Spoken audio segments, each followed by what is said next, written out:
Hello and welcome everyone to the Yang and Tang Show, aka the MJ SportsCast. So it's just me here, Jerry Yang. Co-host Mike Tang is on assignment, won't be joining us probably another couple weeks or so, but he'll be back. Um, the exciting news of the week is the NFL Draft.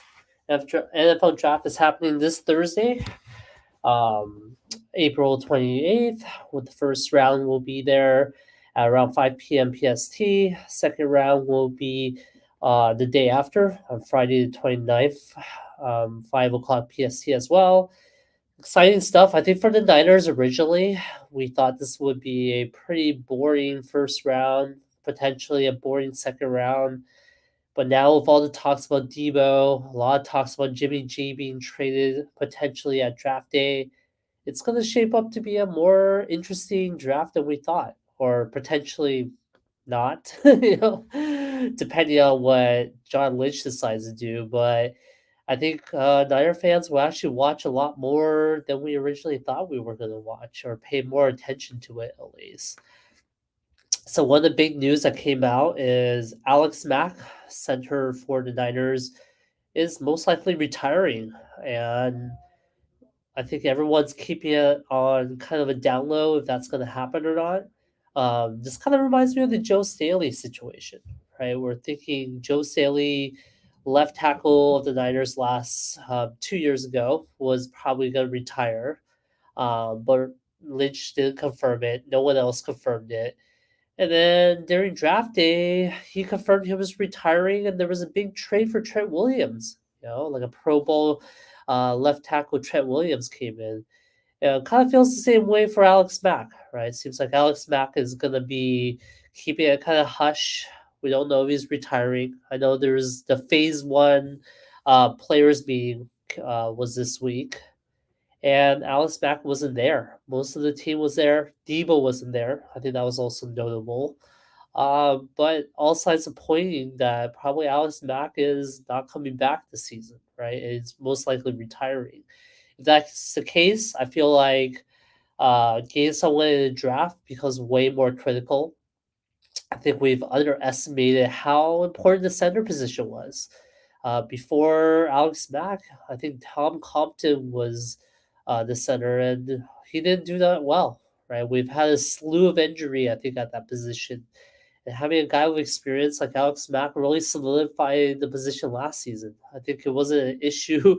I think maybe the first game there was a botched snap with Jimmy G, but that was all nerves, I feel like. But after that, it was pretty much smooth sailing. You don't hear much from the center position there. So we'll see how it goes. I have a feeling that he's probably going to retire, and we'll see a trade happen or a center getting drafted. I think the bigger news now is Debo. What's happening with Debo? I think the Jets are saying they're going to go, and Panthers look like they're interested as well. I think for my dream scenario is that we do package, Debo and potentially even Jimmy G, and bring in a guy like DJ Moore. To me, DJ Moore is more of a wide receiver one than Debo is. Kind of a guy that's been killing it in the stats, but not getting the credit. And he's been on a team where the quarterback isn't great. I think he'll be a perfect guy for someone like Trey Lance to work with and be able to win games with. So that'll be pretty exciting. I know there's a lot of people talking about Brian Burns as well. He's another edge rusher. They're thinking pairing him up with Nick Bosa will be pretty monstrous, and I do agree. There is a lot of depth, I think, at that linebacker position. So Brian Burns will be good too. We'll see if potentially, and the Panthers have a number 6 pick overall too. So I think that's also what makes this trade pretty intriguing if it happens. But we'll see how it goes. And I think one of the funny things that we saw on social media was that Debo was, I guess, at a club. He was actually at the club, and there was some other people there, and one of the people had like, I guess, bottle service, and I think at the club they bring out sparklers, they bring out signs, and usually it says like "Happy Birthday" or it says things like like congratulations on some milestone. For this particular club, the sign actually said Debo staying with the Niners. Like I think the cameraman then pans to the right and you see Debo Samuels there, kind of squirming and squealing. So I thought that was pretty funny. It was posted by Eddie underscore 408 underscore Instagram. I think it was probably his birthday that he posted that. But it was pretty funny, right? Because I think a lot of signs, a lot of people are actually reading pretty deep into that club scene to say that Debo is probably out because he wouldn't be at the club if he was going to stay with some of the strict training rules and things like that. But overall, I don't read too much into that. I just thought that was a funny scene. But yeah, check it out on Instagram if you haven't seen that. It was quite hilarious there. And in other Niners news, Niners exercised Nick Bosa's fifth-year option as well. This guarantees him back with the team again and 17.85 million. Pretty nice haul from Nick Bosa. I think he's coming back. We'll see if they work out a long-term contract either this year or next year. With this fifth-year option, I'm assuming next year will be something that they work out towards the end of the season, but we'll see. I think those are one of the staple guys that I know the Niners don't even talk about or even play around with of losing. Right? I don't think they'll ever want to lose someone like Nick Bosa. So I'm expecting a long term contract to come in pretty soon for him. But good to see that they exercise his fifth-year option at least. So that guarantees him back for their year. I think Aziz Al Shair also signs a 1 year tender with the Niners. So now he, Drake, Greenlaw are both going to be free agents next year. So we'll see how that goes. Hopefully, the Niners can see which one is works out and keep both those guys if they're both good. But glad to see them both back for another season at least. And we have Andrew Peterson. What's up, Jerry? How's it going, Andrew? Thanks for tuning in. So we have our live chat going on both YouTube and Facebook and Twitch. So feel free to leave comments. It's just me for the next couple weeks. Mike Tay is on assignment. So I'll be here by myself trying to keep everyone entertained here. So any comments will be appreciated. Um, so yeah, anyways, I think this draft is gonna be interesting coming up Thursday. Things to look out for is if we get a center, see if Alex Mack gets replaced, does Debo get traded, and what happens to Jimmy G, right? I think there's a lot of talks that if Jimmy G doesn't get traded during the draft, he's most likely to get cut. So pretty big deal. So we'll see what happens Thursday. And I think at this point, I'm kind of feeling bad for Jimmy G, right? I saw a lot of videos posted. A lot of people are ready to get rid of him, and he's kind of taking it pretty professionally. One of the things I saw that was kind of interesting is the Rita Oak Twitter page where she's drawing a picture a day until Jimmy G gets traded, and Jimmy G actually responded to that account and posted a video where he thought it was pretty creative, and hopefully she doesn't have to draw more pictures is what he was saying. So he kind of took it in stride, right? It kind of shows like the professionalism and and the maturity that Jimmy G has versus someone like Baker Mayfield, right? I think Baker Mayfield kind of threw a stink when he heard Deshaun Watson was potentially coming to the Browns. And he kind of demanded a trade when it looked like that trade for Watson fell through. And I think that's a night and day difference between a guy like Jimmy G and Baker. So will Baker ever grow to be someone like Jimmy G? I think that's an open question. Will Jimmy G stay healthy enough for a team and be productive? Also another question, right? So I think there's a reason why these two guys are still in the market, and waiting to be traded because I think both guys have their deficiencies. So But I think there's gonna be a lot of questions that get answered on Thursday. If we don't see any movement on Jimmy, then it's gonna be gonna be some tough decisions made there. So Andrew says Jimmy has been a class act. I think some of these teams pass on him in the offseason are going to regret it. See Mitch Trubisky in Indiana. I know. Yeah, I kind of feel bad for the Colts too. They've or yeah, not Indiana, it's Pittsburgh. That's right. Mitch Trubisky went to the Steelers. So I'm guessing the Steelers are probably gonna pick up a quarterback. I'm thinking Kyle Pickett or Kenny Pickett and Malik Willis will be the first two picks in terms of quarterback play. So maybe the Steelers get one of them, right? And the funny part is a lot of people are actually comparing Malik Willis to Trey Lance, mainly because he's very raw, like Lance is, has a lot of arm strength, a lot of you know development work that still needs to happen. He has a lot of speed, kind of like Lance. He can kind of get things done with his legs. So it makes me kind of wonder in some ways where, if we did get Lance, if we did trade up to number 3 and we kind of stuck at number 12, maybe trade up to number 7, we don't get Lance, get some other player, would the Niners be making a play for someone like Malik Willis? But I guess what ifs is kind of in the past now. But those are the top two quarterbacks to look out for, right? I think those two guys also has a lot of deficiencies. So I kind of talked about Malik Willis's deficiencies. When it comes to Kenny Pickett, a lot of people are saying he has pretty small hands, which means he doesn't have an arm. His accuracy is kind of in question as well.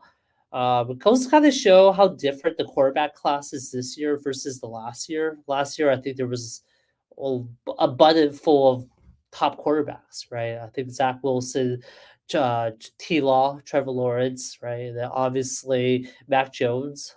Those are this year. I think any of those guys would be the obvious number one QB to be off the draft board if they waited their season. So yeah, so it's kind of interesting how thin I guess at the QB position is. And yeah, I think there's two that are projected, and maybe even three projected in the first round because I think a lot of teams are thirsty for quarterbacks, and try to take a chance on some of these guys and try to develop them. But yeah, so I think the market's there. So we'll see what happens with Jimmy. My hunch is that there's going to be some movement for the draft. So we'll stay tuned. We'll kind of see how it goes with them, with Debo and with Jimmy as well. Okay, so let's move on to the Warriors. Warriors did lose game 4 in Denver. I think this was the first time we saw Jordan Poole struggle in the playoffs, which I think is good. It actually helps set some reality checks to Poole to tell him that, hey, the playoffs aren't easy. Got to pick it up. He kind of feels the heat a little bit. I think one of the biggest things, though, was that Draymond was ejected in the fourth quarter, right, of this game. And I think that really impacted how the Nuggets and how the Warriors were in closing out that game. And I think they didn't lose too much. I think the Warriors were in it pretty much the whole game, even towards the end. So it'll be kind of interesting to see them go home for game 5. I think this will be the first time the Warriors had a chance to close it out. If they somehow close out the series on Wednesday, which I think they will, then it'll be the first time in Chase Center where that happened. I actually add some magic to to Chase Center now. I think Oracle Arena had a lot of closeouts, had championships there, and so it'll be good to see Chase Center get its new legacy as well. So I'll get my picks later on in this show, but I guess a preview is I'm feeling the Warriors are gonna close it out in game 5, so and move on. Um, so that'll be good. All right, and then in MLB news, MLB, we'll talk a little bit about the Giants. So Jock Peterson, I think in the last game against the Milwaukee Brewers, it was actually heckled by a fan. I think a fan really was screaming at him. A lot of people were doing the crybaby face to him. and it actually distracted him. I think he had a mound pause, like he was at the plate. He stepped out of the plate for a little bit because of that. They got back in the batter box and hit a home run. But afterwards, he, kind of yelled at the fan, did the Superman, shirt pull, came back and screamed at the fan. So I guess one thing I can say about that is, yes, not professional, very bad, all that stuff. But someone like John Peterson kind of reminds me of someone like Draymond, where if he's on your team, you kind of laugh off what he does, likes the production, and think he's a fun guy to have on your team. But I can also see why opposing teams are really against him, why he's not very popular against opposing teams. So, and I know there's a lot of people that kind of burned him on social media, especially talking about how unprofessional he was and all this stuff. But I think the production from John Peterson is real, though. If you look at some of the stats where the Giants swept the Nationals, he was very productive. Like he gave hits, gave home runs, scoring runs, RBIs. He's a productive hitter, and I think his personality is kind of what it is. And so I don't know, like how much people value personality and production, but I feel like with production, you kind of get away with a lot more, right? And that's how it's being shaped out for Peterson here. So and then Andrew Peterson says, "I love it. Good for TV." No, I agree. I agree. And I know Andrew, you're a big Oakland A's fan, so I'll kind of talk about the A's as well because the Giants are coming back to Oakland, starting a Bay Bridge series, which is kind of a weird, unique series because I think it's only a 2 game series between Tuesday and Wednesday. The Brewers only played 1 game series with the Giants. I think a lot of it had to do with the lockout, the MLB lockout, the skip, and the kind of skipping a few games in the first week because of that, and so they're kind of making it up with this weird schedule coming out.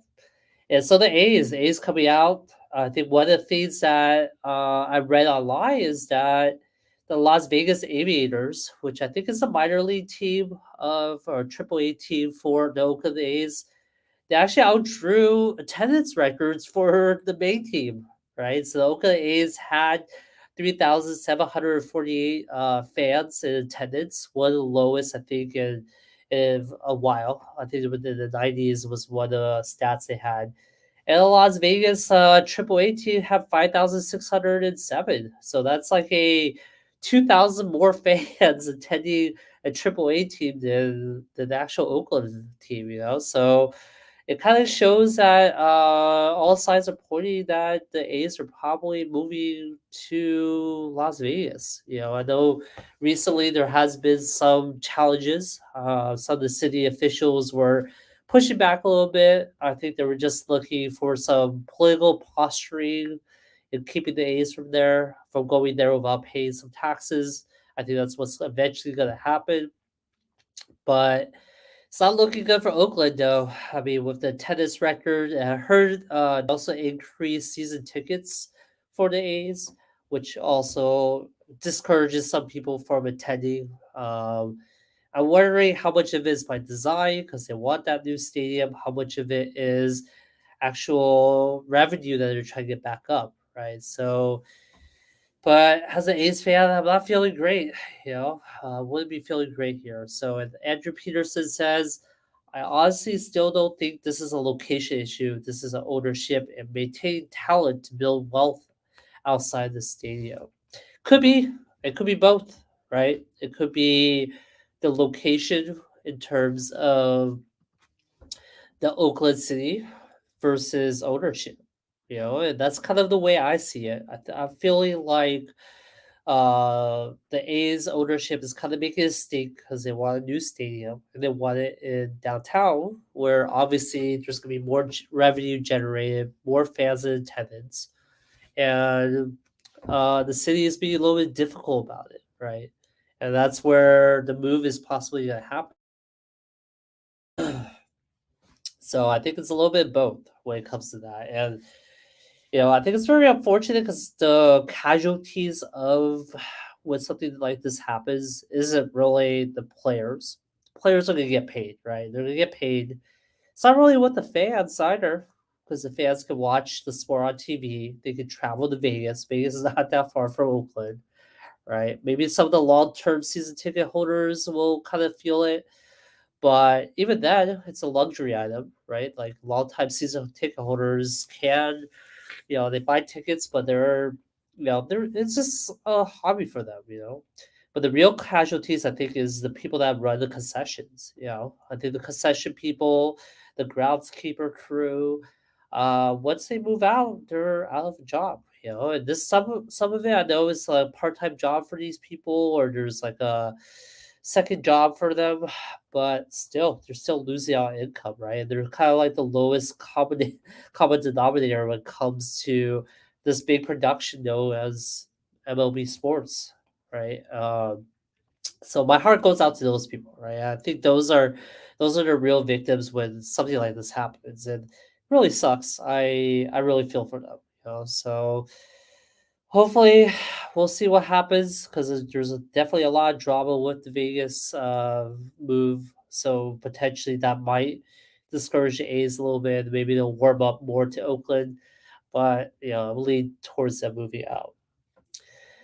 And I guess the last thing I want to talk about in terms of MLB is on unwritten rules. So this was actually talked about a lot the last few games with the Giants and them breaking unwritten rules. I think it started with the I think it was a Padres series or a National series where the Giants took a pretty early lead. I think it was like a 7-0 lead, and they bunted, right, in the eighth. I think that really, angered opposing coach, opposing manager, and the team as well. Then more recently in this national series, Taro Estrada tries to steal and score in the ninth inning when they were up 6 runs as well. Right, he tries to steal home, try to score a run, and then I think Escobar, I see this Escobar is the one that tagged him out, and he was really upset. And the whole Nationals team was very upset that he broke an unwritten rule. To me, though, I think unwritten rules are kind of lame, And I don't know if Andrew and whoever and all the people that are listening, if you guys agree with me, but if you don't like a unwritten rule, try to stop it, right? Like, don't be down 6 runs or whatever, and then start complaining when people try to get more runs. And as a fan in attendance, I want to see my team keep competing till the end. I mean, I bought a ticket for the whole game, not just to watch the first couple innings when they're up and then just kind of mill it in for the rest of the game. So I kind of appreciate in some way the gamemanship, and people see it as poor sportsmanship, but to me, you're at the pro level, right? You're not really at this fuzzy, um, participation trophy type of league. There is a mercy rule for a reason. It's because you paid a lot of money to see your team compete out there, right? So if you're making big time money and making a big salary, and you're paying a lot of money to see these guys, you should definitely see them play till the end. And let's see, Andrew Peterson says, I would 100% agree with the point of the game is to score the most points possible. We have big league players making big time money on one team. Like the Padres can rally at any moment. But if you tag out or throw down at base, do not walk on the pitcher mound. That is a big no. Yeah. So, yeah. I mean, if you throw out the base, do not walk on the pitcher mound. Right. I don't think he walked on the pitcher mound. I don't think that happened. But yeah, I mean, there's certain unwritten rules like that. I'm fine with that. But if it's a competitive rule, in general, though, where do these unwritten rules come from? I think it's all from tradition baseball, wherever, right? It comes from the players, wherever it is. Um, Andrew says it's a unwritten rule. So okay, so if you're tagged out or thrown out at base, do not walk on the pitcher mound. That's a big no. So it's kind of like I think Eric Dickerson back in the Niner days wouldn't walk on the logo, right, of the Niners. I think it's kind of like that. Unwritten rule, some superstition, I guess, plays into it as well.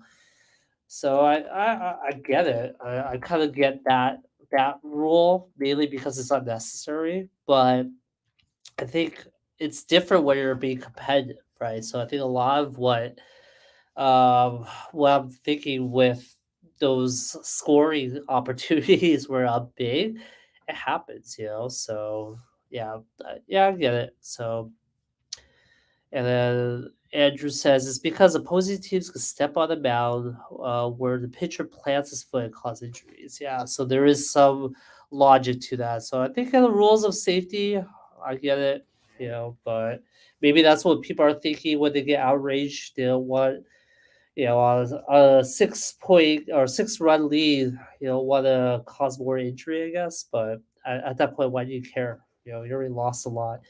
And I'm thinking the MLB was also talking about run differential as a tiebreaker for the playoffs. So I think running up the score does become a little important if that's the case. You know, I know in college football that was one big stat is how much you win by. The margin of victory stat kind of plays in there. So potentially MLB, I think, was thinking about incorporating that rule in there. So I think all these unwritten rules kind of go out the window if that's the case. You know. All right, so let's move on to the picks of the week. You know, I'm trying to work out some dramatic music when it comes to picks of the week. I should reach out to my buddy Joey, who makes our theme song. If you listen to the podcast, right, we have like an intro and an outro song. We're gonna try to get like a song for picks as well. I think that'll be kind of funny to hear right before we do picks. You know, it's always not very dramatic when I just say, you know, picks of the week, but I think some music will definitely help there. So I think the first pick I'm gonna make is gonna be with the Giants and the A's series. It's a 2 game series, like I talked about. Dalton Jeffries versus Carlos Rodon. Rodon has been rolling these days, right? The Paul Blackburn versus TBD. I think the main reason why it's TBD is because it's most likely going to be a bullpen matchup. Did talk about it earlier, but we actually lost 2 starters with Alex Copy out and Alex Wood getting hurt, right? So the Giants are kind of short staffed. Um, so we'll see what happens with the lineups there. But yeah, so I think when it comes to picking teams, though, this is kind of a tough one, mainly because I feel like you know, Carlos Rodon's doing good, but it's already. Oh, sorry, I think I said Alex Wood that got hurt. It's actually Discafani who got hurt, right? So Alex Cobb and Discafani, 2 of our starters got hurt. In the third slot was supposed to be Discafani. He's out for 60 days, and that's why it's kind of a bullpen matchup. I think Sammy Long's probably going to start the game, but he's only going to be there for probably 3 innings before they make a switch. So to me, I'm still gonna go a little bit conservative here. I would say Carlos Rodon keeps his dominance and makes a pretty low scoring game for the A's and the offense pulls it out. So I'll pick sides there. I'll pick the Giants on that pick. And then, not knowing too much about Paul Blackburn, I know it's really hard to really win these bullpen games, especially, you're only throwing for 2 or 3 innings at a time, very unpredictable. For the team that's rolling out the bullpen, you're at a disadvantage, right? Because you're kind of trying to play matchups and trying to um, play that game there. So not a lot of stability when it comes to the pitching staff as well. The next day you kind of feel it, I guess, in the next game, especially because you burned out a lot of the bullpen for the next game. But for those reasons, I'll go with the A's. So I think it's gonna be a 1-1 series, kind of a series split. And I think notoriously in the past has always been like that. The advantage I think goes to the home team usually though. So I think the Giants have home advantage for both games. So I wouldn't be surprised if it goes 2-0, but most likely I'm thinking it's gonna be 1-1. And And yeah, it'll be a tight series, and then we go, and then Nationals then come in on Friday, so that'll be a fun series to watch as well. Considering we swept them on the road, let's see if they get revenge or keep our dominance there. All right, and then the next pick I'm gonna make is on the Warriors versus Nuggets, Game 5, back at Chase Center. This is a pretty big game for the Warriors. They have to close out the series, get some rest for some of the players, and this game is happening on Wednesday, so tomorrow. From the time I'm recording this, the Warriors are favored at -8.5. The over under is 225.5. So I'm gonna go with the over under first. It's actually a pretty high over under, especially for a playoff game, right? You typically don't really see 225s. Usually it's around the 215, 220 mark. This one kind of tips the scale on that higher side. Because of that, I'm gonna go with the over, right? Kind of my rule. If it's too low, you go for the under. If it's too high, go for the over. Vegas kind of knows what they're doing when they set their lines. They try to trick you into picking the other side because they want you to kind of put money on that side, right? They try to get the balance on the scale. So I would say 225 on the over. So the 8.5 is where I'm kind of struggling with because I know I'm thinking the Warriors win this game.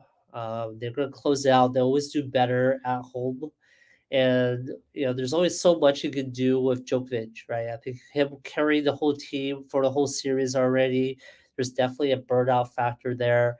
I'm thinking Jordan Poole plays a lot better, especially got that wake up call in the last game. Draymond is a little bit more careful about getting ejected, hopefully. And so, but the thing is, 8.5 is a big spread, right? I mean, that's kind of right in that sweet spot of, blowout versus no blowout, because you're like on the cusp of double digits. But because it's a big spread, I think I'll go with the Warriors -8.5. Not feeling super confident about it, but I'm thinking that's gonna be a good pick for this game. So I'll go for that 8.5. So yeah, so kind of wild. I think some of the things I did get to touch upon is on. I think one thing I wanted to talk about is also the Nets being eliminated. That kind of happened yesterday. They actually got swept by the Celtics.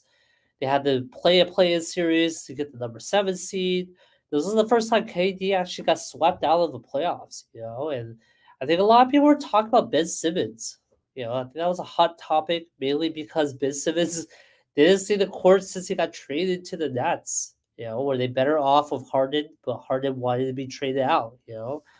So Nets are kind of in this scramble mode and trying to see what's gonna happen for the rest of the season.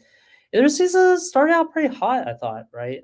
With Harden, with Durant, um, and with Kyrie there, it started like looking like it's gonna be a pretty strong team. We didn't know how Kyrie and Harden were gonna get along, but then the whole drama with the vaccine stuff, then we saw that Kyrie's not gonna play home games. He's gonna miss a few games, so a lot of drama there.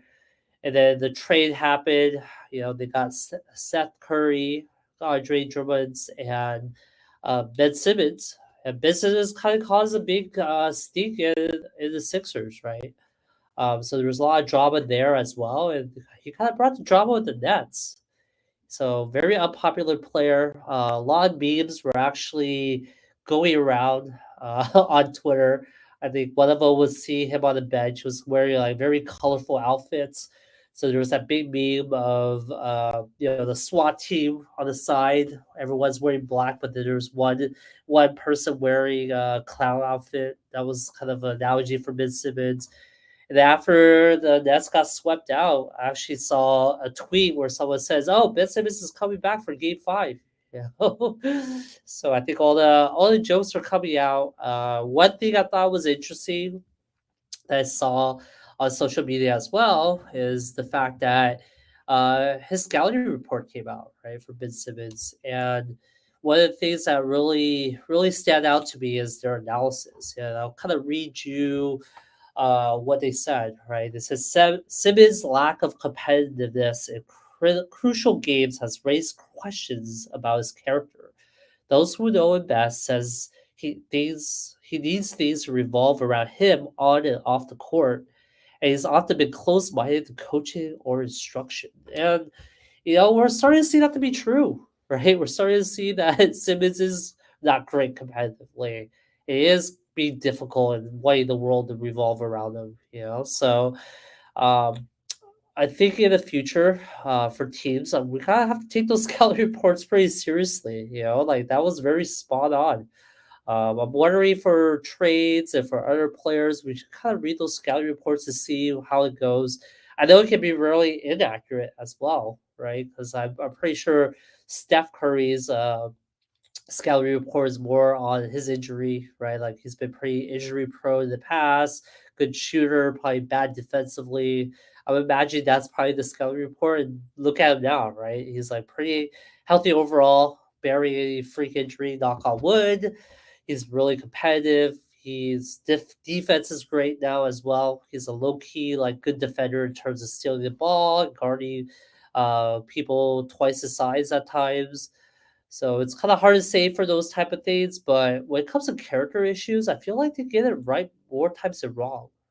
So a lot of examples can be seen with like someone like Alden Smith in football, right, and then also with I think other players like that. So yeah, I think we kind of have to watch out and see how those things go. But if a player doesn't have good character, it's kind of hard to build it back up, versus someone who's not good at throwing or is assistant quarterback or something like that. I feel like he kind of worked around it. So all right, well, I think that's mainly the topics I have for today. So, Andrew Peterson, thank you for tuning in as always. Please leave some comments on our YouTube page as well. I'll be looking at some of those comments from this day forward as well. So, hit the subscribe button. I know a lot of people are tuning in from Facebook, so much appreciated. I know we have someone from Twitch as well, so much appreciate that. Trying to build up our Twitch page and YouTube mainly. We had a hiatus with YouTube for a while, but we're back on. So try to get that subscriber base back up. So if you can hit the like and the subscribe button on YouTube, I think it's posted like maybe a day after the broadcast, so that's why you'll see it right away.